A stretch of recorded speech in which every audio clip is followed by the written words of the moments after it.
Pour ouvrir cette journée, nous accueillons Jean-Claude Mas de Bruxelles, qui est psychologue, psychothérapeute et docteur en information et communication. Alors, Jean-Claude Mas, vous êtes président d'une association, une ASBL en Belgique, qui s'intitule Prévention, recherche et formation sur l'emprise et le radicalisme. Et vous avez antérieurement été le président fondateur de SOS Secte dans les années 90. Vous avez donc une très longue expérience et une grande expertise sur la problématique de l'emprise et des dérives de l'emprise. Et je tiens tout de suite à préciser pour les auditeurs que dans vos travaux de recherche, vous distinguez nettement l'emprise, des dérives de l'emprise, l'emprise comme composante naturelle du fonctionnement humain, comme dimension consubstantielle des liens affectifs, des liens qui engagent, des dérives de l'emprise sous ses différentes formes. Que ce soit les groupes sectaires sur lesquels vous avez beaucoup travaillé, la manipulation perverse, la violence familiale et conjugale, l'inceste, autant de vos travaux de recherche et de clinique. Vous êtes donc l'auteur de nombreux ouvrages. Je vais peut-être en citer quelques-uns. Emprise et manipulation chez Debuck, D'amour en esclavage, ces relations qui font du mal chez Erol, Lien qui lie, lien qui tue, l'emprise et ses dérives chez Libert. Et donc vous avez été amené dans les années 2010 à vous intéresser à une autre forme de dérive de l'emprise, qui est le radicalisme. Et je souligne pas seulement le radicalisme musulman, mais aussi le radicalisme sous d'autres formes d'extrême droite et d'extrême gauche. Peut-être que vous aurez l'occasion d'en parler concernant votre expérience en Belgique. Ce qui est remarquable dans vos travaux, c'est votre exigence de rigueur avant de développer vos études. Vous commencez toujours par des précautions sur de quoi est-ce qu'on parle. Distinguons les différents groupes. Vous veillez toujours à distinguer, y compris dans le djihadisme, les groupes sectaires, des groupes intégristes, des groupes mafieux et autres. Et je pense que vous pourrez nous parler de ces typologies que vous proposez et qu'on peut retrouver dans cet ouvrage, Se protéger du radicalisme, que vous avez coécrit avec Evelyne Josse et qu'on peut retrouver sur le stand de livres qui est à l'arrière.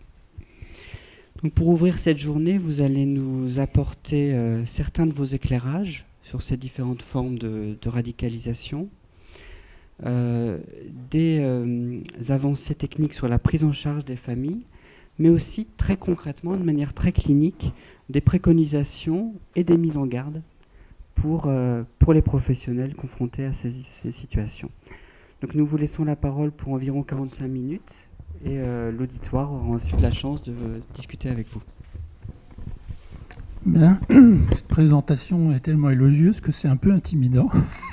Je ne pense pas que je vais être à la hauteur de ce que M. Dupont avance, mais je vais essayer quand même d'apporter l'un ou l'autre éclairage, effectivement. Je vais avancer, j'ai horreur de lire, donc je parle avec des dias, en suivant les dias. Donc je vais commencer par la première dia, faire peut-être un commentaire simplement sur le radicalisme. J'aurais pu titrer d'ailleurs l'association, non pas l'emprise et le radicalisme, mais l'emprise et les radicalismes, puisqu'effectivement, de façon fondatrice, par mes travaux, mais aussi à cause de du positionnement du législateur belge, il faut savoir qu'en Belgique, assez rapidement, les responsables politiques se sont rendus compte que réduire le radicalisme à l'islamisme, c'était extrêmement stigmatisant vis-à-vis des populations immigrées et pas pertinent du tout par rapport à la lutte antiterroriste. Il faut savoir qu'en Belgique, on a quand même eu pas mal de terrorisme à une époque du côté des cellules combattantes communistes, comme elles s'appelaient elles-mêmes, s'appelait le CCC, qui est un peu l'équivalent des brigades rouges en Belgique. On a évidemment aussi de l'extrême droite comme en France. Et puis à côté du radicalisme, parmi les radicalismes religieux, il n'y a évidemment pas que le radicalisme musulman, il y a aussi le radicalisme chrétien qu'on a tendance à oublier. Je vous invite par exemple à visionner un documentaire qui s'appelle Jesus Camp, qui montre le radicalisme évangéliste aux États-Unis, qui donne vraiment froid dans le dos. On se rend compte que ce radicalisme aux États-Unis n'a absolument rien à envier à un groupe comme Daesh en Syrie ou d'autres groupes dans le Moyen-Orient et le Maghreb. Et d'ailleurs, ces groupes se développent un petit peu en miroir les uns des autres, ce qui correspond à ce qu'on a appelé, je ne sais pas si vous en êtes en France par rapport à ce concept, mais la polarisation. C'est-à-dire, au fond, tous ces radicalismes n'existent jamais par eux-mêmes. Ils existent toujours en opposition, ils se donnent des ennemis. Et les ennemis les plus repérables sont évidemment les plus radicalisés. C'est radicalisme contre radicalisme. J'hésitais à vous mettre cette dia parce que ça nous entraînerait extrêmement loin si je la commentais de façon complète. Il y a tout un chapitre qui lui est consacré dans le livre que vous a montré Monsieur Dupont. Je voudrais juste vous dire, cette cartographie, je l'ai établie au tout début de mes recherches sur le radicalisme parce que j'étais un peu perplexe devant les polémiques entre intellectuels. Et je me suis rendu compte assez rapidement qu'ils croyaient parler de la même chose et que ce n'était pas le cas. Si vous prenez alors les deux auteurs que je vais citer loin en loin, qui sont un peu des frères ennemis, Dounia Bouzar et Fethi Benslama, je suis désolé de dire qu'ils ne parlent pas de la même chose. Je pense que Dounia Bouzar s'en rend compte. Je ne suis pas sûr que Fethi Benslama s'en rende totalement compte. Il parle d'intégrisme, voire même plus spécifiquement de fondamentalisme, alors qu'effectivement, ce dont parle Dounia Bouzar, c'est vraiment de sectarisme. Je pense pouvoir affirmer avec une expertise quand même assez ancienne du phénomène sectaire que Daesh est un groupe sectaire. Alors je ne dirais pas musulman, moi je dis toujours à alibi musulman. Parce que le propos, en fait, n'est pas religieux, la religion n'est qu'un alibi. Et donc, autant un groupe comme Daesh, je pense, on peut le définir comme un groupe sectaire à alibi musulman. Je pourrais le démontrer en développant mon propos, je ne vais pas avoir le temps de le faire. Autant les groupes sur lesquels se sont penchés Fethi Benslama sont d'autres natures. On est plutôt du côté de l'intégrisme, voire, comme je disais, du côté du fondamentalisme. Au fond, ce que fait Fethi Benslama, et qui est extrêmement intéressant, documenté, riche dans son propos, c'est mettre l'islam sur le divan pour voir quelles sont les conditions de la radicalisation au sein de cette grande religion. Et donc on aurait pu faire tout à fait le même travail pour le christianisme, pour le judaïsme, pour le bouddhisme. Je ne sais pas si vous savez, mais le premier grand attentat terroriste de l'histoire, c'est une secte bouddhiste qui a gazé le métro de Tokyo. Et si le gaz n'avait pas été périmé, ça aurait fait beaucoup plus de morts qu'aucun de tous les attentats qui ont été perpétrés par la suite, donc y compris l'attentat du 11 septembre. Donc je ne développe pas cette dia, mais je vous invite éventuellement, pour ceux que ça intéresse, à en prendre connaissance dans le livre. Je voudrais rentrer d'emblée dans ce qui va nous occuper ce matin. Donc je vais décomposer mon discours en deux parties, une courte et une plus longue. La plus courte, c'est de vous présenter un peu le concept d'emprise. Je pense que c'est important parce que c'est un mot qu'on utilise beaucoup, comme celui de perversion narcissique, et dont on dit beaucoup plus d'âneries que de choses pertinentes. Quand je dis pertinent, c'est au niveau clinique, évidemment. Moi, je me situe comme clinicien. Je n'ai pas la prétention d'avoir une expertise dans un autre domaine que le mien, c'est-à-dire la clinique. Et donc, effectivement, comme l'a introduit Monsieur Dupont, je pense qu'il faut essayer d'un petit peu démythifier et démoniser le concept d'emprise. L'emprise, je dirais, c'est l'état naturel de l'humain. Nous baignons dans l'emprise. Nous baignons dans l'emprise parce que nous nouons avec avec les gens que nous fréquentons, des liens. Il n'y a pas besoin de faire appel à des psychotechniques complexes pour expliquer l'emprise. Par exemple, on imagine les gourous ou les pervers comme des gens machiavéliquement intelligents, et Dieu merci, la plupart du temps, ce sont de gros cons. Et je dis Dieu merci parce que les quelques qui sont intelligents sont encore plus redoutables, évidemment. Mais Dieu merci, la plupart ne le sont pas intelligents. Et on s'en rend compte assez vite, si on lit un peu leur littérature, ça pisse pas très loin, pour le dire comme ça.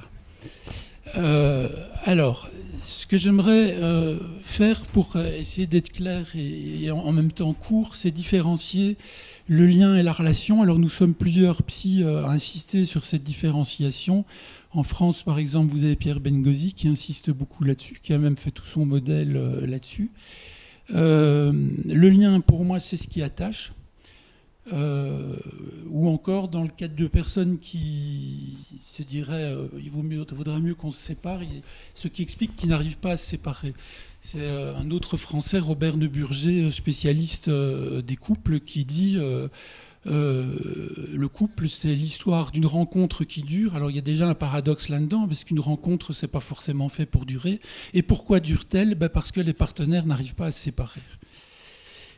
Alors ça peut sembler peu poétique, mais en réalité, c'est assez juste, parce que passer le premier sentiment, et ça se joue aussi bien dans la rencontre avec un recruteur radicaliste que dans une rencontre amoureuse, passer la rencontre, le premier émoi, mais qu'est-ce qui reste ?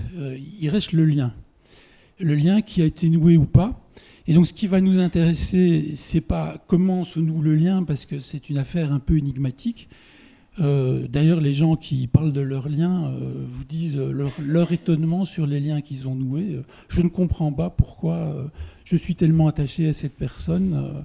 Je me rends compte que je devrais peut-être prendre de la distance, mais j'y arrive pas, etc., etc. Alors, par contraste, la relation, ce serait les interactions dans ce qu'on peut décrire, mais qui n'engagent à rien. La relation, c'est aussi... donc il y a un double sens au mot relation, il y a le sens interaction, mais aussi le sens description. Donc tout ce qu'on peut décrire des interactions, c'est des relations. Et ça n'engage à rien. Donc prenez par exemple les liens de sang versus les relations mondaines. Prenez les liens sacrés du mariage versus les relations extra-conjugales. Alors cet exemple-là est assez intéressant. Il faut savoir que les relations extra-conjugales, alors déjà, souvent, elles restent secrètes. Quand elles sont avouées, découvertes, elles ne débouchent pas forcément sur une séparation. Et quand elles débouchent sur une séparation, la relation extra-conjugale ne devient un lien de couple que dans 3% des cas. C'est une donnée ferme, une donnée sociologique, qui est extrêmement intéressante parce que ça montre effectivement... donc en gros, si vous avez une maîtresse, si vous avez un amant, qu'est-ce que vous lui dites ? Vous lui dites j'en ai marre de mon mari, j'en ai marre de ma femme ou de mon conjoint, enfin au sens large. Et pourtant, ce conjoint, il y a quelque chose qui vous lie à ce conjoint qui fait que vous n'allez pas arriver à le quitter. Et que si vous arrivez à le quitter, de toute façon, la relation n'est pas forcément destinée à devenir un lien. Ça, vous voyez, c'est de la clinique très concrète qui montre bien qu'il y a une vraie différence entre le lien et la relation et qui montre bien de quelle nature est l'emprise, une emprise que je qualifierais de normale. Alors vous avez le lien amoureux versus les relations sexuelles. Vous pouvez par exemple, vous avez des relations sexuelles avec quelqu'un un soir et puis vous en avez une deuxième fois, une troisième fois. À un moment donné, vous vous dites tiens, cette personne finalement je l'aime bien ou je l'aime. Si vous êtes romantique, vous allez directement vers les grands mots. Et puis vous vous installez, vous faites un ménage, éventuellement vous achetez un lieu de vie, vous faites des enfants, et puis un matin vous vous réveillez en vous rendant compte que ça fait plusieurs années qu'il n'y a plus de relations sexuelles. Vous vous dites quand même, j'ai envie d'avoir des relations sexuelles, il faudrait bien que je m'en aille pour aller, et puis vous n'y arrivez pas. C'est comme ça que vous avez des relations extra-conjugales éventuellement. Vous allez chercher hors du couple ce que vous n'avez plus dans le couple. Je ne dis pas que tous les couples évoluent comme ça, rassurez-vous. Alors, je ne vais pas développer, mais pourquoi nous fonctionnons comme ça? Pourquoi nouons-nous des liens? Nous nouons des liens parce que nous sommes des animaux grégaires. Si vous comparez, par exemple, les chiens et les chats, je ne vais pas développer, mais vous savez que ça fonctionne de façon extrêmement différente, les chiens et les chats. Eh bien, nous fonctionnons plus comme des chiens que comme des chats. Nous ne sommes pas des animaux territoriaux comme les chats, nous sommes des animaux grégaires, ce qui a une série d'implications, et entre autres, ça a comme implication que le collectif doit pouvoir s'exprimer à travers les individus. Le groupe doit avoir une emprise sur les membres du groupe. Et donc c'est ça le grand secret de l'emprise. Et ce qui va vraiment nous intéresser en tant que cliniciens en matière de radicalisme, par exemple, ce sont les dérives de l'emprise, non pas l'emprise en tant que telle, mais les degrés de dérive de l'emprise. Donc j'identifie 3 degrés de dérive de l'emprise. Premier degré que j'ai appelé l'indifférence, c'est le fait que le recruteur a une emprise sur la recrue, mais que l'inverse, ce n'est pas vrai. Alors je vous lis une phrase tirée d'un livre de Dounia Bouzard qui est extrêmement... Donc c'est Camille qui s'est déradicalisée, et puis à un moment donné, elle téléphone à son recruteur pour avoir un contact avec lui, et elle fait état, donc dans cet extrait, de ce qu'elle vit avec ce recruteur. Cette indifférence me fait encore plus mal que des insultes. Il me parle comme s'il ne me connaissait pas. J'ai mal au cœur d'être traité comme si je n'avais jamais existé, comme si je n'existais plus à ses yeux. J'ai envie de lui dire que j'étais sincère, que je voulais vraiment un monde meilleur, que je croyais que le vrai islam c'était ça. C'est lui qui n'a pas tenu parole. Ce n'est pas moi qui me suis égaré. Je prends sur moi car je perçois le danger de reprendre une discussion avec lui. Alors c'est quoi le danger de reprendre une discussion avec lui? C'est le fait qu'il y a un lien, et que reprendre une discussion avec lui, c'est repartir dans un lien avec le danger d'être repris dans cette emprise que le recruteur avait sur elle, alors que dans l'autre sens, par contre, quand elle dit que le recruteur n'a pas tenu parole, elle fait état du fait que le recruteur, lui, était seulement en relation avec elle, contrairement à elle qui était en lien avec le recruteur. Ou, si je le dis autrement, le recruteur avait une emprise sur elle, elle n'avait aucune emprise sur le recruteur. Un couple normal, c'est un couple dans lequel l'emprise est réciproque. Ce n'est pas un couple dans lequel chacun a regardé sa liberté. Je suis désolé pour ceux qui imaginent qu'un couple, ça peut être ça. Mais dans un couple, on perd sa liberté, mais heureusement, et ça c'est rassurant pour les féministes, ça va dans les deux sens. Alors, deuxième degré de dérive, c'est la transgression. Donc l'emprise autorise dans le chef du recruteur et de la recrue, alors ce « et de la recrue » est important, des actions qui sont normalement interdites. Je dis que c'est important pour la recrue parce que la recrue connaît toujours une lune de miel, et pendant cette lune de miel, en quoi est-ce que c'est une lune de miel? C'est parce que c'est une période où la recrue ose faire des choses qu'elle n'osait pas faire auparavant. Elle ose par exemple, tout platement, dire merde à ses parents, alors que jusque-là, elle n'y arrivait pas. Et donc elle vit le fait de dire merde à ses parents comme une transgression. C'est une transgression au regard des règles de fonctionnement familial, mais cette transgression, qui sont des transgressions adolescentes classiques, on peut supposer que l'emprise du recruteur lui permet de commettre ces transgressions qu'elle ne serait pas arrivée à commettre autrement. Donc là on est dans ce deuxième degré de dérive de l'emprise. Alors évidemment, ça peut aller beaucoup plus loin, ça peut aller jusqu'à autoriser des interdictions de droit commun. Le degré suivant, c'est la perversion, c'est-à-dire non seulement l'emprise autorise des actions normalement interdites, mais elle les rend obligatoires. Alors, je vais vous donner un exemple extrêmement choquant qui vient du Marquis de Sade. Alors Marquis de Sade, il écrit pendant la Révolution française et après la Révolution française. À cette époque, vous la connaissez mieux que moi, cette époque, en tant que Français, il est fortement question de se débarrasser de l'emprise de la religion. Et donc, que dit le Marquis de Sade? Il dit, entre autres, l'interdiction de l'inceste, c'est une invention de la religion.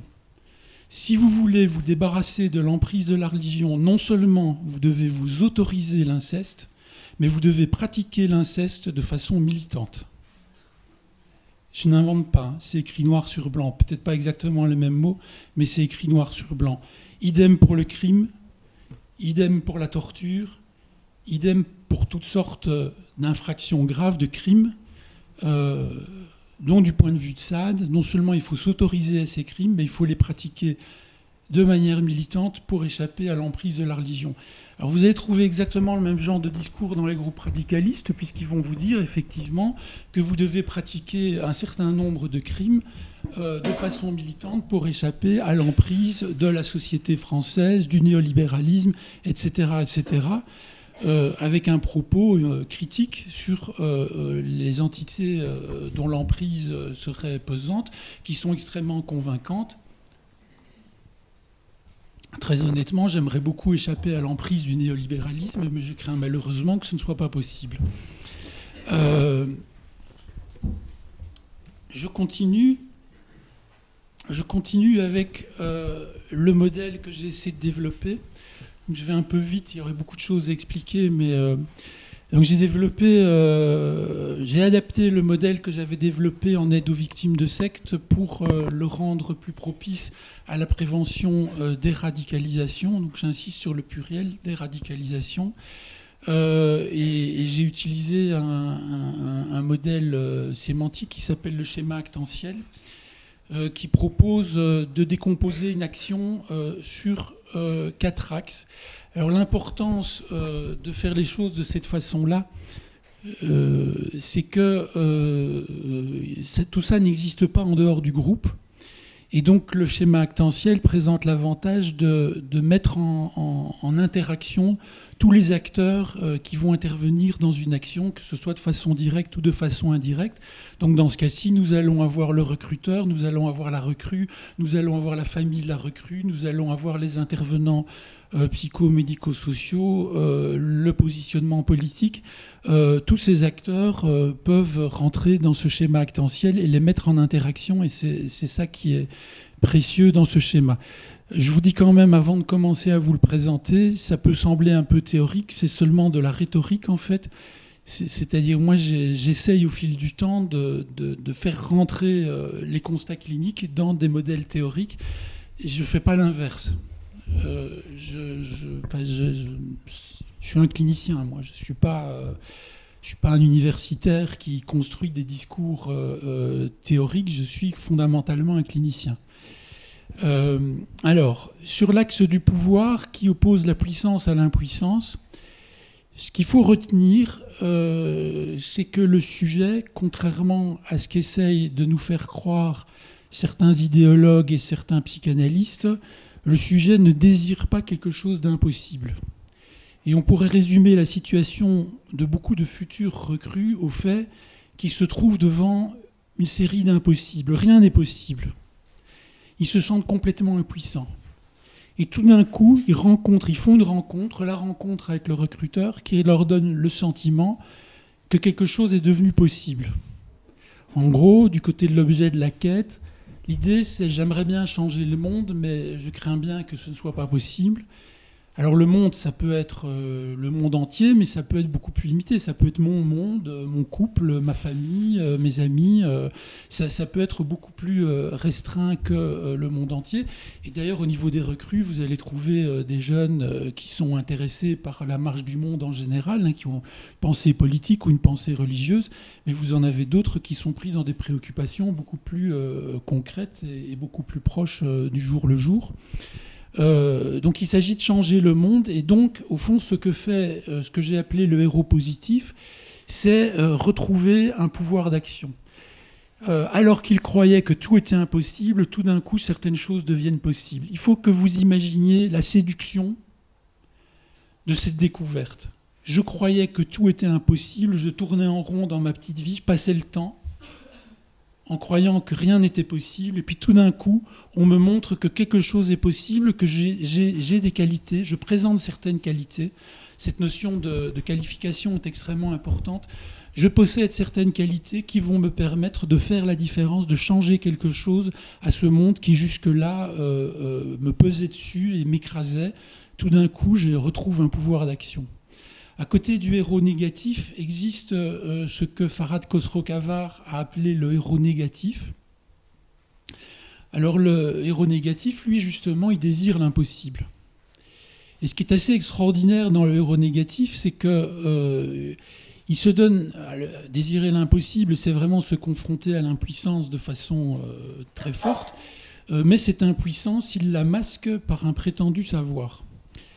Alors ça va par exemple donner, je vais aller vers quelque chose de très simple, imaginez deux gosses qui sont en train de faire un bricolage, il y a un des deux qui réussit son bricolage, l'autre qui rate son bricolage. Le gamin qui rate son bricolage, éventuellement, ce qu'il va faire, c'est qu'il va casser le bricolage de l'autre en disant « mais de toute façon, c'est débile ce truc ». Alors qu'est-ce qu'il est en train de signifier à l'autre? Il est en train de signifier que non, je ne suis pas impuissant, non, je ne suis pas quelqu'un qui a échoué à réussir le bricolage, je suis quelqu'un qui sait, j'ai ce savoir supérieur au tien, que ce bricolage c'est débile, que ça n'a aucune valeur. Et en fait, si j'ai raté, c'est parce que je n'ai pas essayé, c'est parce que ça ne vaut pas la peine. Et donc là, vous allez trouver la mise en scène d'une destructivité, et donc où la destructivité est là comme une espèce de fausse puissance. Si vous voulez, on remplace la puissance qu'on n'a pas par une violence, et une violence qui est justifiée par un savoir. Dans le cas des radicalismes religieux, on peut même parler d'une sacralisation de la violence. C'est-à-dire la violence est justifiée. La violence se justifie au niveau intrapsychique par le sentiment d'impuissance qu'on n'accepte pas, sur lequel on pose un déni, mais elle vient se justifier en termes de savoir par une dimension sacrée.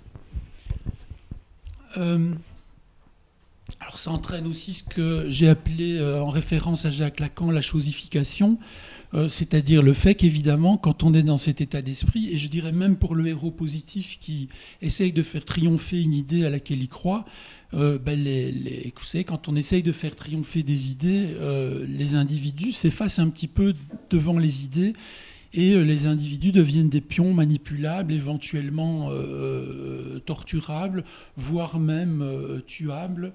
Le meurtre se justifie du fait que l'idée a plus d'importance que les individus. Et je vous signale qu'il ne faut pas forcément aller dans la radicalisation pour trouver ça. On trouve ça dans toutes les guerres, en l'occurrence.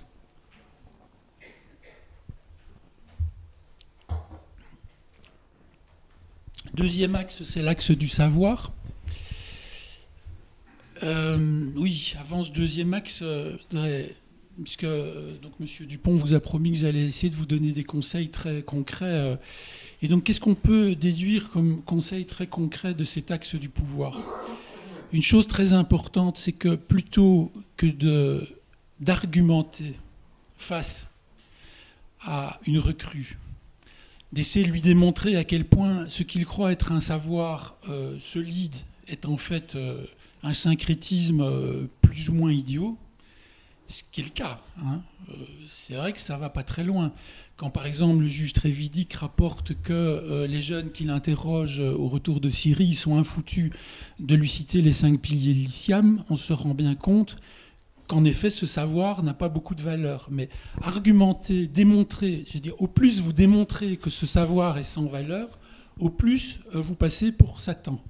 Parce que Satan est un séducteur, et donc au plus vous êtes convaincant, au plus vous incarnez Satan, et donc au moins vous convainquez, et je dirais même au plus vous amenez votre interlocuteur à lever un bouclier défensif face à votre argumentation.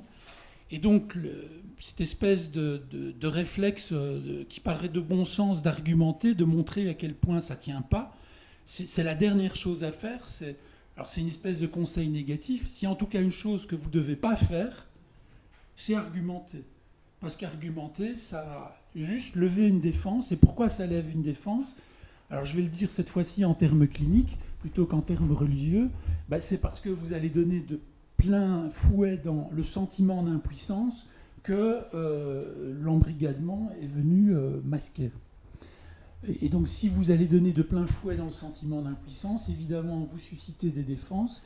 Et donc, au lieu de déradicaliser quelqu'un, vous contribuez au contraire à le radicaliser. Alors, petite parenthèse, on ne déradicalise pas quelqu'un. D'ailleurs, on ne radicalise pas quelqu'un non plus. Quelqu'un se déradicalise ou se radicalise. Et ce qu'on peut faire très modestement en tant qu'intervenant, c'est semer ce que j'appelle les graines de la déradicalisation. Et donc du côté des premiers conseils, essayez d'éviter d'arroser les graines de la radicalisation qui ont été semées par le recruteur. Et donc un bon moyen de ne pas arroser ces graines, c'est de ne pas donner dans l'argumentation. Au contraire, ce que vous pouvez faire de façon cette fois-ci plus positive, c'est vous interroger sur les vraies causes du désir, on va dire, de la recrue, c'est-à-dire qu'est-ce qui la motive au fond dans cette quête, sachant qu'il n'y a pas deux recrues qui ont exactement les mêmes motivations, et que mettre le doigt sur la motivation précise d'une recrue, alors on peut avoir l'impression qu'on va favoriser la radicalisation en l'interrogeant sur sa motivation, mais c'est juste le contraire, parce qu'en l'interrogeant sur sa motivation, on le ramène à ses vraies raisons d'avoir été dans cette direction, et éventuellement, il faut faire le pari que la recrue va se rendre compte qu'elle s'est fait avoir, que ce que le recruteur lui propose ne répond pas à son vrai désir. C'est-à-dire, au lieu d'essayer de répondre à des questions que la recrue ne pose pas, il faut essayer de l'amener à se poser des questions sur les réponses qu'elle croit avoir trouvées. Je passe donc à la dia suivante qui concerne le savoir. Donc voilà. Alors, le savoir, il oppose le destinateur au destinateur, et ça peut paraître un peu curieux. On pourrait se dire pourquoi pas l'émetteur au récepteur. Alors, en ces temps de communication, je vais vous dire que la communication, c'est une arnaque. Je pense, quand on travaille sur le radicalisme, qu'il faut remettre en question certains de nos mythes à nous en tant qu'occidentaux. Et donc, entre autres, nous avons de grands mythes sur l'autonomie, sur la communication, etc. La communication, ça ne fonctionne pas. Pourquoi ? Parce que le savoir rationnel que nous prétendons communiquer à autrui, en choisissant bien nos mots pour être sûr de nous faire comprendre, ça ne marche pas. Les linguistes le savent depuis très longtemps. Ils vous disent, pour que vous compreniez votre interlocuteur, il faut qu'il y ait ce qu'ils appellent un pacte... ça porte un nom que j'ai oublié, qui me reviendra peut-être plus tard. En tout cas, il y a une espèce de pacte qui est passé entre le locuteur et l'interlocuteur, qui est que si on pense que ce que l'autre dit a du sens, on trouvera le sens. Même s'il s'exprime mal, on finira par comprendre ce qu'il dit. Au contraire, si on pense que ce que l'autre dit n'a aucun sens, il peut s'exprimer aussi bien qu'il veut, on continuera à ne pas le comprendre. Parce qu'on part du point de vue, du préjugé que ce qu'il dit n'a pas de sens, on ne le comprendra jamais. La communication, ça ne fonctionne pas. Ce qui fonctionne, c'est le savoir qu'on acquiert par l'expérience sensible. C'est le savoir dont on fait l'expérience. Un jeune homme dont j'aurai peut-être l'occasion de vous parler, si j'ai le temps, à la fin de mon exposé, disait à son père, professeur de religion musulmane au collège, toi, tu connais le Coran avec ta tête, moi, je vis le Coran. Qu'est-ce que vous voulez répondre à ça ? Alors, ce qu'il vit est probablement faussé, et les perspectives sont faussées de façon à ce que cette expérience soit faussée elle aussi, mais c'est une expérience sensible qui ne peut absolument pas être remplacée par un savoir qui serait de type universitaire. Lacan proposait de distinguer le discours du psychanalyste du discours de l'université en disant le discours de l'université, c'est un savoir constitué, rationnel, mais ce n'est pas ce savoir-là qui motive les sujets à agir. Et donc on est dans cette question-là. D'où j'oppose le destinateur au destinataire. Alors, cette histoire d'expérience sensible, elle nous apprend quelque chose d'assez important. C'est qu'au fond, ce qui était important dans les groupes radicalistes, c'est la dimension d'initiation. Vous savez sûrement que tous les sociologues s'écrient en chœur qu'un des grands problèmes de... Rassurez-vous, ce n'est pas le coronavirus. Que tous les sociologues s'écrient en chœur sur le danger d'une société qui se déritualise de plus en plus.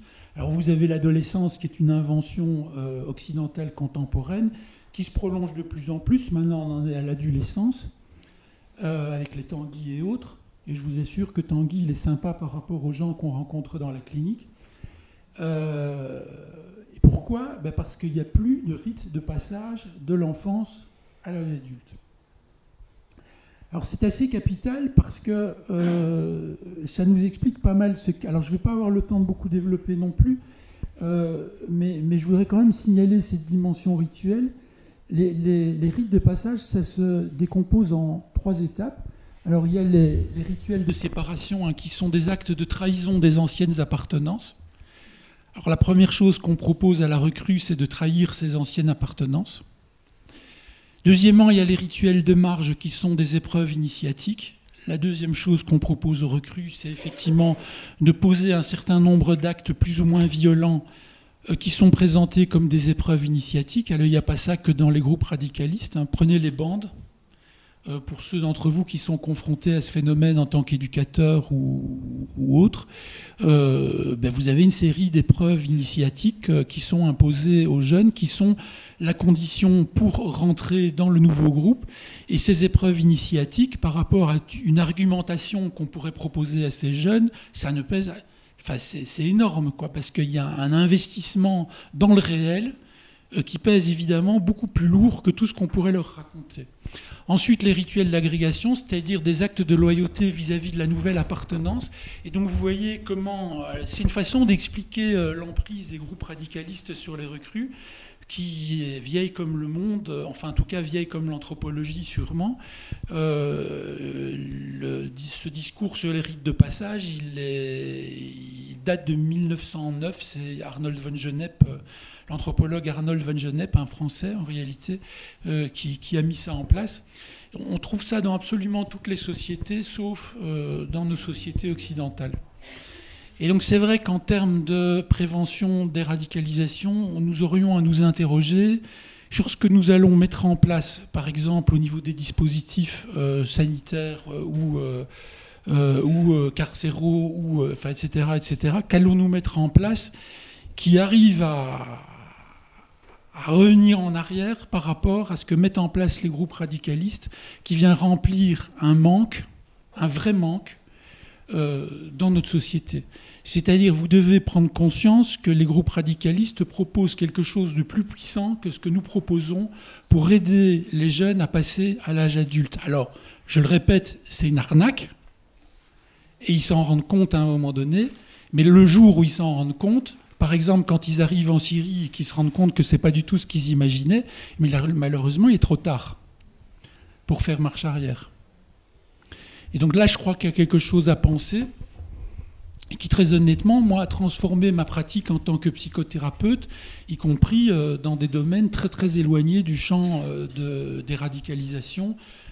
Dans mon travail avec les familles, c'est cette question du rite de passage, une question qui est devenue extrêmement centrale pour moi.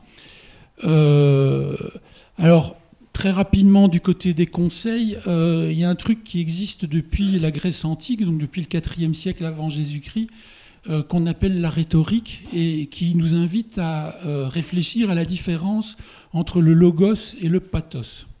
Alors, le logos, c'est de l'ordre du savoir rationnel, et quelque part, quand vous argumentez, ça veut dire que vous vous adressez à des gens qui sont déjà convaincus pour renforcer leurs convictions. Et puis quand vous vous adressez à des gens qui ne sont pas d'emblée acquis, par exemple, si, mettons, vous êtes politicien, vous essayez d'amener des gens qui ne sont pas d'emblée acquis à votre orientation politique, d'amener donc des opposants vers votre parti politique, vous avez intérêt à donner dans ce qu'on appelle le pathos, c'est-à-dire vous avez intérêt à aller vers leurs émotions. Vous avez intérêt, par exemple, à raconter une histoire édifiante qui leur permet de s'identifier. Vous créez un personnage auquel votre interlocuteur peut s'identifier, et c'est l'identification à ce personnage qui va l'amener petit à petit à voir sa pensée évoluer et éventuellement à se laisser convaincre beaucoup plus que tout argument rationnel que vous pourriez lui proposer. Il y a toujours un premier pas dans le changement qui n'est pas rationnel, mais qui est purement émotionnel. Les humains sont ainsi faits parce qu'ils sont pris dans des liens, parce qu'ils sont grégaires. Les humains sont ainsi faits que pour les convaincre, il faut passer d'abord par l'émotion. Et donc un premier conseil qu'on peut donner aux familles, par exemple, c'est nourrissez le lien, quoi qu'il arrive. Même si vous avez l'impression, si vous n'avez plus de relation avec la personne parce qu'elle est partie loin, même si vous avez l'impression que la personne vous nie, que la personne ne veut plus entendre parler de vous, continuez à nourrir le lien, Parce qu'il faut bien se dire que le jour où la personne aura le déclic de la sortie du groupe radicaliste, si elle a l'impression qu'elle n'a plus aucun lien nulle part, elle va y rester dans le groupe radicaliste. Alors que si elle a conscience qu'il reste des liens autour d'elle, elle va pouvoir sortir, malgré les difficultés, elle va pouvoir affronter tous les obstacles pour revenir vers les liens qui sont restés centraux pour elle. Le temps passant, j'avance.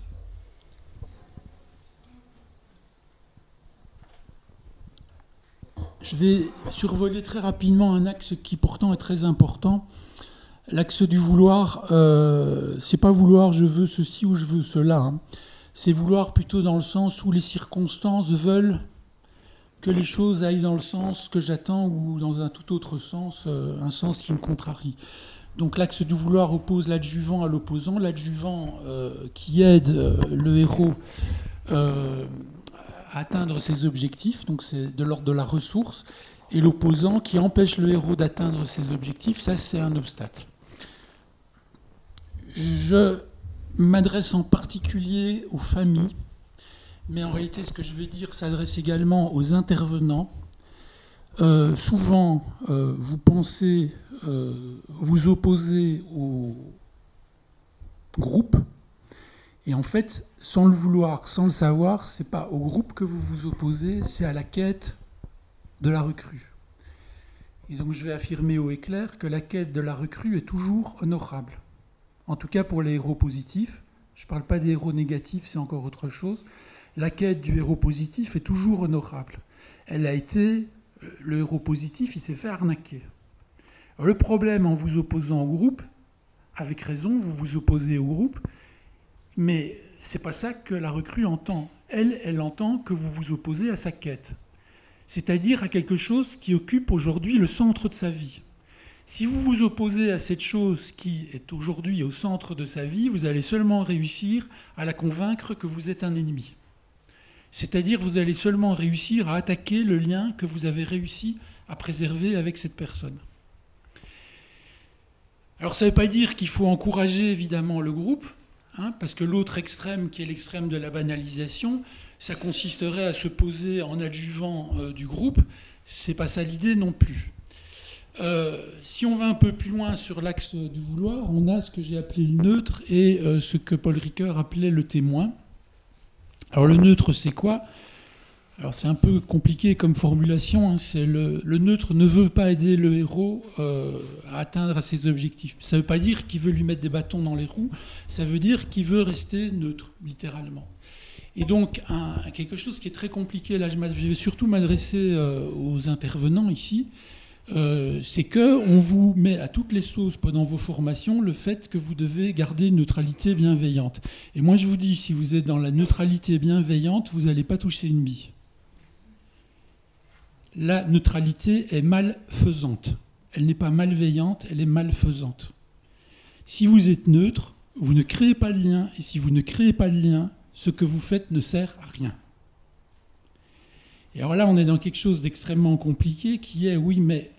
Et la déontologie dans tout ça? Ben, la déontologie, si vous la lisez intelligemment, elle va vous dire quoi? Elle va vous dire qu'elle ne va pas vous interdire de nouer des liens. Elle va vous dire que certaines relations sont interdites.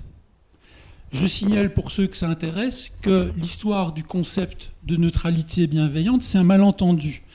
C'est un concept freudien qui a été traduit de l'allemand en américain, puis de l'américain en français. Et ce qui au départ signifiait littéralement l'abstinence, c'est-à-dire je m'abstiens de relations interdites, est devenu, on ne sait pas par quelle opération de mauvaises traductions successives, la neutralité. Et on sait que Freud était tout sauf qu'un thérapeute neutre. La neutralité, ce n'était pas vraiment sa marque de fabrique. Alors, ce n'est pas pour autant qu'il faut le prendre en exemple, hein, mais c'est pour dire que parfois, nous sommes travaillés par des concepts et que si nous y regardons de plus près... Alors, plutôt que d'être neutre, moi, je vous propose d'être témoin. C'est-à-dire, alors, le témoin, il ne veut pas constituer un obstacle au héros, mais ça ne veut pas dire qu'il va lui donner un coup de main. Le témoin, il essaye d'être honnête, en fait. Et donc, par exemple, si la recrue a trouvé un bénéfice dans un premier temps, il va reconnaître honnêtement qu'effectivement, la recrue a trouvé un bénéfice. De nouveau, ça peut paraître complètement fou comme positionnement. Mais si vous reconnaissez ce qui existe vraiment, alors pas commencer à aller toujours dans le sens de la recrue alors que vous ne pouvez pas reconnaître honnêtement que c'est vrai, évidemment. Il est question d'honnêteté dans ce que je vous dis. Donc si vous pouvez reconnaître honnêtement qu'il y a eu un bénéfice, au lieu d'être identifié comme un ennemi, vous êtes identifié comme quelqu'un qui entend ce qui est dit, comme un interlocuteur digne de ce nom, et vous pouvez vous permettre de ne pas être d'accord avec la recrue. Intervient dans ce monde qui est extrêmement binaire, tout d'un coup, la possibilité qu'il y ait un petit peu de conflit, de débat. Il y a moyen de discuter. Vous êtes quelqu'un avec qui il y a moyen de discuter. Parce que vous êtes honnête dans votre attestation de ce qui est vrai, de ce qui est faux, et que vous ne vous engagez pas sur le reste, vous devenez un interlocuteur valable. Il y a un débat qui peut s'ouvrir. Alors, évidemment, au plus fort de la lune de miel, il n'y a aucun débat qui est possible, nous sommes bien d'accord. Mais vous préparez le terrain. Parce qu'il ne faut pas oublier non plus que c'est une chose que quelqu'un se déradicalise, mais une fois qu'il s'est déradicalisé, il faudrait encore qu'il ne se re-radicalise pas ou qu'il n'aille pas dans la délinquance, etc., etc. Alors, on me signale que je n'ai plus que 5 minutes, donc je vais devoir un peu accélérer le... Alors l'axe du devoir, je survole très rapidement. Ça aussi, vous pouvez trouver dans le livre. Je vais aller directement pour l'axe du devoir à cette dia sur que faire du côté des jeunes radicalisés, donc le déclic de la sortie. Alors le déclic de la sortie, il y a toujours 2 composantes dans le déclic de la sortie. Premièrement, il y a une dimension émotionnelle, affective, il y a quelque chose qui se joue dans le lien. S'il n'y a pas de lien, en fait, il y a toujours un événement qui provoque le déclic. Alors cet événement, il peut être intérieur au groupe, extérieur au groupe. On peut éventuellement, alors ça fait partie de ce que j'appelle une thérapie stratégique que je propose aux familles qui viennent me consulter. C'est essayer de provoquer un événement qui va, de mettre en place un événement qui serait susceptible de provoquer le déclic de la sortie. Alors j'ai pas le temps de vous expliquer comment on procède, mais l'idée c'est vraiment de susciter un événement qui donc présente cette dimension de lien, premièrement, et deuxièmement d'éthique. Alors je vais faire le choix de vous raconter une petite histoire plutôt que d'aller plus loin dans l'exposé théorique. Donc, je vais vous raconter l'histoire de ce jeune dont le père était professeur de religion musulmane. Alors ce jeune, il appartenait à une famille, c'est un immigré de troisième génération, pardon. Les parents donc immigrés de 2e génération, tous les 2 professeurs en collège. L'un en religion musulmane, l'autre dans un autre domaine. Et donc c'est une de ces familles immigrées qui investissait énormément l'éducation comme un moyen, comme un ascenseur social. Et donc tous les enfants étaient poussés à faire des études le plus loin possible. Et donc a priori, tous les enfants de cette famille suivaient ce même chemin d'investir les études très massivement. Et puis à un moment donné, un de la fratrie, qu'on va appeler Rachid pour simplifier, enfin surtout pour être discret, c'est pas son vrai nom, donc un couac. Alors le couac, c'est quoi? C'est que le passage de primaire en secondaire s'accompagne chez lui d'un changement d'école, et il se fait que tous ses copains de primaire, il n'y en a aucun qui va dans son école secondaire, et que dans cette école secondaire, il a un peu du mal à s'intégrer, il y a un peu de harcèlement, il s'isole, ses points chutent, trajet classique, hein. Commence à se radicaliser, il tient un blog avec des propos qui font peur à tout le monde. Entre son père et lui, il y a des polémiques interminables. Donc le père, dans un premier temps, donne vraiment dans ce qu'il ne faut pas faire. Et puis il y a un événement. Il y a un seul endroit de son passé que Rachid continue à fréquenter, qui est une maison de jeunes. Et dans cette maison de jeunes, il y a un événement. Cet événement, c'est qu'à un moment donné, 3 jeunes de cette maison de jeunes le tabassent. Et ce qui impressionne très fort l'éducateur, c'est que Rachid se laisse faire. Il ne fait pas un geste pour se défendre. Alors, il demande à Rachid après, mais pourquoi tu t'es laissé faire? Il dit parce que je les méprise. Ils ne méritent pas que je lève la main sur eux, je les méprise. Puis il demande aux 3 jeunes, mais pourquoi vous avez tabassé Rachid? Ils disent, mais il y avait tellement de mépris dans son regard, c'était insupportable. À un moment donné, c'était plus fort que nous, on a commencé à le tabasser. Alors, ce qui est intéressant et qui va faire le déclic de la sortie, c'est la réaction du père. Alors on pourrait, si on avait le temps, imaginer toutes sortes de réactions possibles. Alors je vais directement à la réaction du père, tout à fait imprévisible en ce qui me concerne. J'aurais jamais pensé à lui conseiller de faire ça, ça s'est fait de façon naturelle. Il dit à son père, « Je n'accepte pas qu'on tabasse mon fils. Dorénavant, je t'interdis d'aller dans cette maison de jeunes. » Résultat miraculeux. Dans le mois qui a suivi, non seulement il a fermé son blog, il a cessé de fréquenter les gens qui fréquentaient au niveau du radicalisme, mais il a réinvesti les études et ses points ont recommencé à monter. Donc là, c'est des exemples. Évidemment, ça ne se passe pas toujours aussi simplement que ça, mais c'est quand même un très bel exemple parce que qu'est-ce qui s'est passé pour Rachid ? Ce qui s'est passé pour Rachid, c'est premièrement que son père, au lieu de continuer à argumenter, tout d'un coup lui a confirmé le lien. « J'accepte pas qu'on tape mon fils. Je m'en fous que tu sois radicaliste ou pas. Ce qui m'intéresse, c'est que je veux pas qu'on tape mon fils. » Deuxièmement, il a posé un interdit. Alors dans le tableau que j'ai passé très rapidement, vous voyez que dans les composantes de la loi, il y a des obligations et des interdictions. Donc il a posé une interdiction qui n'a absolument rien à voir avec le radicalisme, mais le fait est que cette interdiction, elle a fait la différence. Et je peux vous dire, et je vais terminer là-dessus, faute d'avoir assez de temps pour aller plus loin, que, alors là vous avez un petit tableau qui résume tous les conseils, axe par axe. Je peux vous dire que je ne connais aucune situation de déradicalisation qui ne soit pas passée par un événement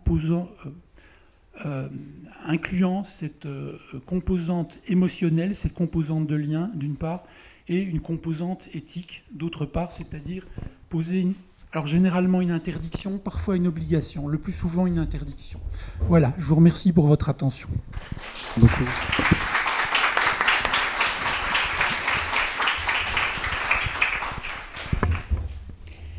Merci beaucoup, Jean-Claude Mas. Alors pour ouvrir la discussion, je voudrais vous proposer une première question. Là, vous avez décrit cette belle vignette en fin de présentation sur ce père qui a donc ce geste, cet acte qui dénoue une problématique. Mais dans vos travaux, vous présentez aussi beaucoup d'autres situations où on rencontre au contraire des phénomènes paradoxaux où on a ces familles désœuvrées, angoissées, confrontées au drame de la radicalisation d'un de leurs enfants, qui ont peur pour la vie même de leur enfant et qui, malgré toutes leurs bonnes intentions, ont tendance à semer, comme vous l'écrivez, plus de graines de radicalisation que de graines de déradicalisation. Est-ce que vous pourriez nous dire quelques mots sur ces phénomènes paradoxaux ? Je ne dirais pas qu'ils sèment des graines de radicalisation, hein. Soyons clairs, c'est le recruteur qui sème des graines de radicalisation. Ce que les parents font sans le vouloir, c'est nourrir ces graines, c'est les arroser. Donc une fois que votre enfant est rentré dans une conviction, alors je vais utiliser un gros mot, je vais m'en expliquer directement pour un peu pondérer, c'est une conviction délirante. Alors ça ne veut pas dire qu'eux sont délirants. Ça veut dire que le gourou, on va dire, le groupe en tout cas est délirant. Et qu'à un moment donné, on les a convaincus de rentrer dans un délire partagé. Alors je le répète, on ne les a pas convaincus par des arguments. Si on avait essayé de les convaincre par des arguments, ils ne sont pas idiots. Alors ça aussi, on pourrait imaginer que les futurs radicalisés sont idiots ou sont faibles ou sont... moi, je dis toujours aux rationalistes qui m'interpellent à ce sujet, je dis si vous êtes idiot, si vous êtes faible ou si vous êtes fou, vous ne courez aucun risque de rentrer dans un groupe radicaliste parce qu'on ne voudra pas de vous. Vous n'intéressez aucun recruteur si vous êtes dans ce profil-là. Donc ces jeunes ne sont pas idiots. Si on avait essayé de les convaincre par des arguments, ça aurait raté. On arrive à les convaincre justement parce qu'on les prend dans un processus initiatique. Et donc toute la question posée par ce schéma actantiel que j'ai essayé de vous présenter, c'est est-ce que vous nourrissez la graine de la radicalisation, la graine semée par le recruteur, donc par exemple en prenant une position d'opposant au groupe que le jeune vit comme une opposition à sa quête, vous allez déclencher des défenses qui vont alimenter le délire partagé. De même que si vous rationalisez, si vous incarnez Satan, vous allez nourrir la conviction délirante partagée. Et donc vous allez nourrir la radicalisation. Au contraire, qu'est-ce qui pourrait consister à semer une graine de déradicalisation? Alors, dans un cas comme Rachid, ça a l'air un peu miraculeux. Enfin, ça l'est d'ailleurs. C'est pas toujours aussi simple. Il faut savoir, et il y a beaucoup de travail avec les parents qui consiste à les soutenir, ne serait-ce que parce qu'ils se sentent stigmatisés. On leur donne à entendre que ça pourrait bien être de leur faute, tout ça. Or, moi, j'ai rencontrer beaucoup de familles concernées. Sont des gens bien, en moyenne. Il n'y a pas de raison de penser que ce sont des familles plus compliquées que d'autres familles. Il y a des familles extrêmement compliquées où jamais personne ne va se radicaliser. Et on pourrait dire que c'est la faute à pas de chance. Alors ça ne veut pas dire non plus qu'il ne se passe rien dans ces familles. Il n'y a pas de famille sans histoire. Toutes les familles ont une histoire et donc il y a eu des histoires. Il y a eu des problèmes. Il n'y a pas une seule famille dans laquelle il n'y a pas eu des problèmes. Et donc évidemment, le jeune qui se radicalise, il rejoue quelque chose de la problématique familiale. Après, dire qu'il rejoue quelque chose de la problématique familiale, ça ne veut pas dire que ces familles-là sont particulièrement problématiques. Il peut y avoir éventuellement, enfin ça j'ai pas le temps de développer, mais il peut y avoir des familles plus à risque que d'autres parce que les problématiques qui se jouent dans ces familles sont plus directement appelables par une radicalisation, mais ça ne veut pas dire que c'est des problématiques particulièrement fortes. Et donc il faut beaucoup soutenir ces familles pour qu'elles arrivent à tenir cette position consistant premièrement à ne pas nourrir, arroser les graines de radicalisation, et secondement, semer des graines de déradicalisation avec l'impression que ça ne sert à rien. C'est-à-dire qu'en consultation, de façon stratégique, on va mettre au point un certain nombre de comportements qui pourraient semer des graines de déradicalisation, puis les familles reviennent vers moi en me disant « il ne s'est rien passé ». Et je leur réponds « en tout cas, il ne s'est rien passé de négatif ». Et il faut voir sur le long terme. Si quelque chose se passe, ce sera par ce chemin-là. Je peux vous garantir que ça va. Et alors là aussi, ce n'est pas une position neutre. La position que je prends en disant c'est ce chemin-là, si on y arrive, ce sera par ce chemin-là, je me rendais bien compte que je ne suis pas neutre du tout, je me mouille la chemise. Hein. On pourrait même dire je me comporte en gourou. Sauf que le but, c'est de servir le désir de la famille, c'est pas de servir le désir, mon désir à moi égoïste en tant que thérapeute. Parce que c'est ça la grande différence. Je vous parlais d'une différence entre être dans le lien, nouer des liens. Alors, il y a un livre de Freud qui s'appelle Technique analytique. C'est que des techniques pour que le psychanalyste arrive à avoir une emprise sur l'analysant. C'est tout un livre de techniques pour avoir une emprise sur l'analysant. C'est pas dit comme ça, mais il appelle ça créer le transfert. Mais c'est quoi créer le transfert? C'est avoir une emprise effectivement sur l'analysant. La grande différence étant qu'il y a des relations interdites et que donc ce transfert, cette emprise, comme vous voulez, ne va pas servir à l'intérêt égoïste du thérapeute, mais à l'intérêt de la famille. Contrairement au recruteur qui, lui, va dire qu'il sert l'intérêt de la recrue alors qu'il sert son intérêt à lui. C'est ça la différence. Et c'est pour ça que le premier degré dérive de l'emprise que j'ai décrit, c'était l'indifférence. Et donc voilà, il y a ce trajet où on sème des graines et parfois on se décourage, on se dit merde, j'en ai déjà semé une dizaine, il n'y a rien, que ça donne rien. Et puis un jour, il y a un miracle. Ce dont je préviens les familles aussi, c'est le jour où ça bascule, c'est complètement inattendu. C'est aussi inattendu que la bascule vers la radicalisation. C'est aussi rapide et aussi inattendu dans un sens que dans l'autre.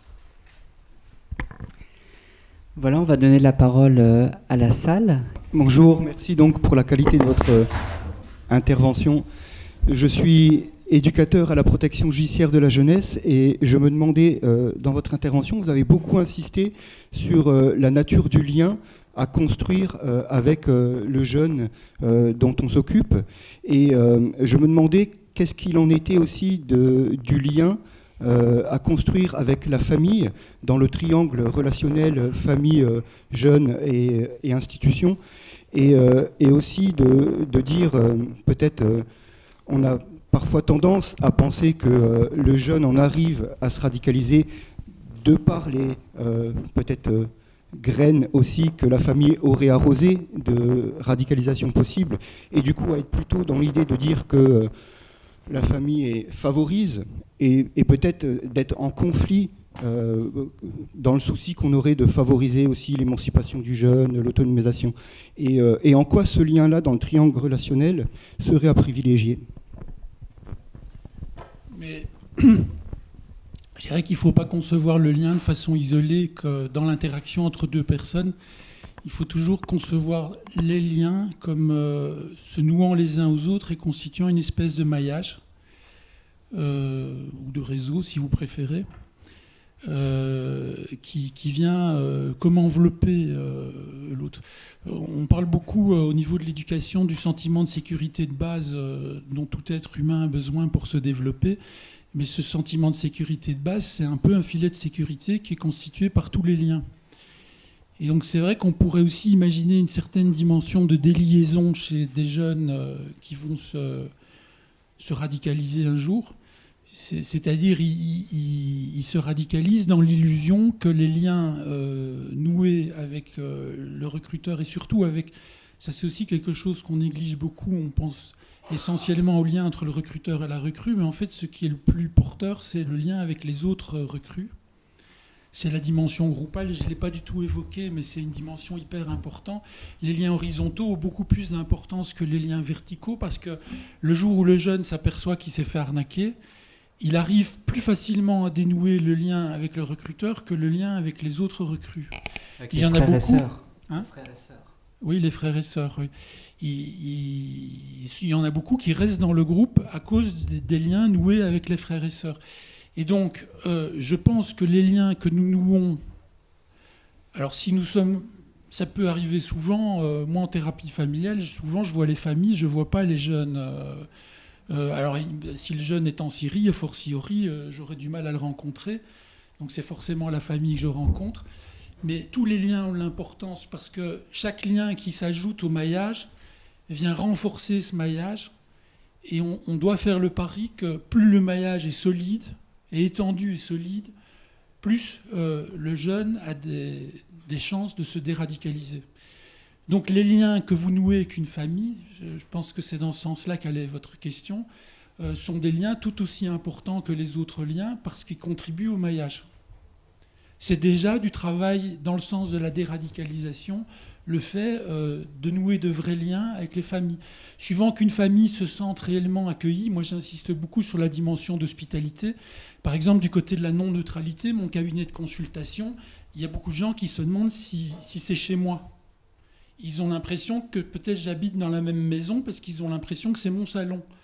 C'est pas mon salon, c'est un lieu de consultation, mais qu'effectivement j'ai investi avec des objets qui ont un sens pour moi, qui témoignent de ma personnalité, de mes intérêts dans la vie. J'ai une grande bibliothèque dans laquelle il y a beaucoup de livres, mais un certain nombre de livres qui n'ont absolument rien à voir ni avec le radicalisme, ni même avec la psychologie. J'ai des livres d'anthropologie, d'histoire, de philosophie, toutes sortes de choses qui n'ont absolument rien à voir. Il y a des romans aussi, il y a même quelques BD. On n'est pas dans la neutralité, on est au contraire. Alors c'est un lieu agréable où les gens se sentent bien et c'est fait pour. Et ça contribue à l'hospitalité. Et donc cette hospitalité contribue à nouer ce qu'on appelle en anthropologie des liens d'alliance. Et ces liens d'alliance ont une importance capitale. Sans les liens d'alliance que vous nouez avec les gens qui viennent vous consulter, vous ne savez rien faire. Vous êtes complètement impuissant. Je ne sais pas si ça répond suffisamment à votre question. Une autre question à Jean-Claude Mas ? Moi, je m'interrogeais sur le sens que vous donniez au terme de déradicalisation, que vous avez utilisé à plusieurs reprises, qui est un terme un peu controversé. Donc, je voudrais connaître le sens que vous lui donnez et savoir jusqu'où doit aller cette déradicalisation, finalement. Est-ce que ça doit, aboutir à faire cesser l'objet de la radicalité ? Est-ce qu'il faut confondre cette radicalité avec radicalisation ? Et puis un second élément par rapport à la réponse que vous venez de donner sur le maillage qui doit être constitué autour du jeune. dans un processus de radicalisation ou radicalisé, est-ce que ce maillage noué avec les autres membres de la famille, il ne doit pas être étendu à d'autres aspects de l'existence de ce jeune? Et comment fait-on alors pour construire ce maillage-là? Je vais commencer par la deuxième question. Oui, il faut étendre le plus possible. Quant à la manière de s'y prendre, je vous dirais que les intervenants psychomédicaux sociaux, en réalité, savent très bien comment s'y prendre, mais ils ne le disent pas trop haut parce qu'on leur a recommandé la neutralité bienveillante. Je pense que la plupart des bons thérapeutes ne sont pas neutres, mais qu'ils ne le disent pas trop haut parce que ça ne se dit pas, ce n'est pas politiquement correct. Bon. Sur la question de la déradicalisation, c'est une question extrêmement complexe parce que, alors moi j'y ai déjà répondu, mais de façon lapidaire. Je vais essayer d'être un peu moins lapidaire cette fois-ci. Alors ma réponse lapidaire, c'était on ne déradicalise pas quelqu'un se déradicalise et on peut semer des graines. Bon. Le pas suivant, c'est de ne pas confondre radicalité, radicalisation, radicalisme. Tout ça, c'est des choses assez différentes. Une certaine radicalité peut être recommandée dans certaines situations. Par exemple, on dit à certains problèmes, il faut trouver des solutions radicales. Et c'est vrai. Et face à un jeune qui s'est radicalisé, il faut parfois se montrer radicaux sur certains aspects. Donc par exemple, si la loi est la loi, et la loi elle est binaire, et la loi elle est aussi binaire que les croyances, que les convictions plus exactement des radicalistes. Donc la radicalité fait aussi partie de la vie. Après, disons, moi j'utilise les mots qui existent et je vais parler de graines de déradicalisation pour me faire comprendre. Mais effectivement, ce concept de radicalisation, il est complexe. Ne serait-ce qu'au niveau historique, hein, le mot radicalisme, il est apparu au XVIIe siècle pour qualifier des partis d'extrême droite en Angleterre. Et puis il y a toute une histoire qui est plutôt une histoire en sciences politiques qu'une histoire en sociologie. Et puis à un moment donné, confronté aux attentats, on essaye de mettre un mot sur quelque chose qu'on a observé et qui intrigue. Et on trouve un seul mot, c'est le mot radicalisme. Et donc on se met à utiliser le mot radicalisme en oubliant presque son histoire, ce mot. Et à un moment donné, c'est ce que je disais aussi au départ, on finit par confondre radicalisme et islamisme en oubliant toutes les autres formes de radicalisme. Et par ailleurs, c'est ce que je viens de dire, on pourrait confondre avec la radicalité. Et se dire, mais alors on n'a plus le droit d'être radical. Et par exemple, les solutions radicales, c'est pas une bonne idée. Mais sauf que parfois, il n'y a que les solutions radicales qui fonctionnent. Vous voyez comme c'est complexe. Donc moi, disons, mon propos se centre moins le mot... Enfin, je dis toujours, il ne faut pas avoir peur des mots, il faut que les mots aient peur de nous. C'est une formule, mais je m'accroche fort à cette formule parce que je pense que quand on a peur des mots, on finit par ne plus oser dire quoi que ce soit. Quelque part, j'utilise le mot radicalisation, déradicalisation, mais ce n'est pas des mots qui ont une vraie pertinence clinique en ce qui me concerne. Moi, je ne vais pas parler de radicalisation en tant que spécialiste. Je vais utiliser un mot qui est apparu de temps en temps sur les diams et que je n'ai pas cité pendant ma conférence, c'est le mot clivage. Le mot clivage m'intéresse beaucoup plus que le mot radicalisation. En tant que clinicien, je parle. Ce qui va m'intéresser, c'est comment l'emprise dérive. Et les techniques de manipulation visant non pas à exercer une emprise sur l'autre, mais visant à faire dériver l'emprise vers quelque chose qui est, par exemple, antisocial, ou contraire à l'intérêt du sujet, d'ailleurs. C'est ça, moi, qui va m'intéresser. Et donc, par exemple, quelque chose que... Je pense que là, je vais achever de répondre à votre question. Quelque chose qui me tient extrêmement à cœur et que dont j'essaye d'imprégner mes collaborateurs, c'est le fait que quand un jeune se déradicalise, penser qu'il va revenir à ses anciennes idées, c'est une illusion complète. Et ce n'est même pas souhaitable. Ce n'est pas souhaitable, pourquoi ? Parce qu'il y avait un objet de quête. Quel était cet objet ? S'il se contente d'abandonner cet objet de quête, vous pouvez être certain que dans l'année qui suit, il va partir sur autre chose de tout aussi grave que la radicalisation. Donc vous devez reprendre cet objet de quête là où il est resté et vous demander mais comment ce jeune va-t-il pouvoir continuer à poursuivre son objet de quête d'une façon acceptable par la société et qui lui permette de trouver sa place dans la société française, dans la société belge. Et donc, évidemment, quand vous reprenez cet objet de quête, alors ça implique toutes sortes de choses qui, elles aussi, ne sont pas politiquement correctes. Hein. Ça implique, par exemple, de pouvoir reconnaître en témoin que ce que vit le jeune en prison, c'est un traumatisme, que ce traumatisme a évidemment des conséquences, qu'il va falloir traiter en tant que traumatisme, etc., etc. Donc il y a une série de choses.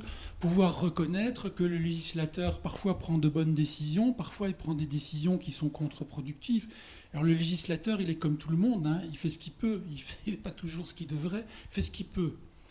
Et donc c'est essayer d'introduire un peu de complexité dans les choses, essayer de faire passer le jeune d'une pensée clivée à une pensée plus complexe, mais sans jamais perdre de vue ce qu'était son objet de quête. Parce que cet objet de quête qu'il a soulevé de façon puissante dans une direction certes délictueuse, mais ce serait oublier la puissance de cette poussée.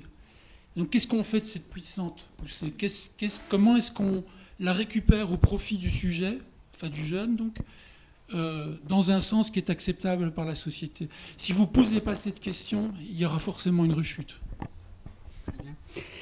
Merci beaucoup Jean-Claude Masse. On va devoir suspendre ces échanges pour l'instant, mais vous restez avec nous l'essentiel de la journée. On aura peut-être l'occasion de vous redonner la parole.